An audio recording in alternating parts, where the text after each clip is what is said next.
guys, nakaka-bad trip talaga kayo. Bahala na nga kayo dyan. Uy! Tangdemic! Hintayin mo ako, hoy! Huwag ka na magalit! April Fools ka pa. Diyan ka na nga.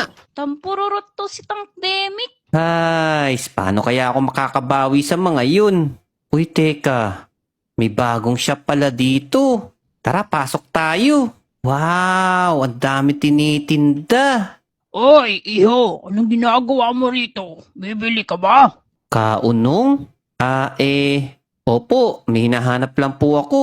Kailangan ko po kasing bumawi doon sa mga prankster kong kaibigan. Prank po kasi nila ako eh.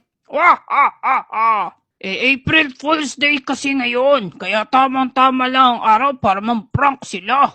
Kaya nga po eh, lahat sila prank ako. Ay, paano kaya ako makakabawi sa kanila? Teka, gusto mo ba talagang makabawi? Opo, paano po ba? Mayroon akong gustong ibigay sa'yo. Ito, Teka, ano naman po yan? ito ang tinatawag na invisible cloak. Panoorin mo kung paano gamitin ito sa akin. Hala, nawala si Kaunong. Aray ko, teka, Hanapin mo ko. nasaan po kayo Kaunong?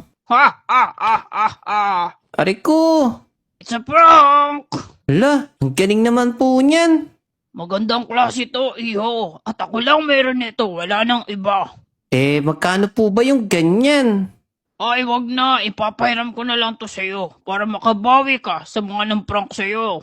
Uy, galing! Ang bait nyo naman po, Kaunong. Siyempre, anak kita, gusto ko lang makatulong sa'yo. Anak nyo ko, kala ko kayo yung tatay ko eh. Haha! Sige po, Kaunong, maraming salamat po dito ha. Susubukan ko na po to. Oy, ang galing, wala ka na agad. Haha! Sige po, Kaunong, marami po salamat. Babawi na po ako sa mga kaibigan ko. Abay, nasaan ka na ba? Nakalabas ka na ba?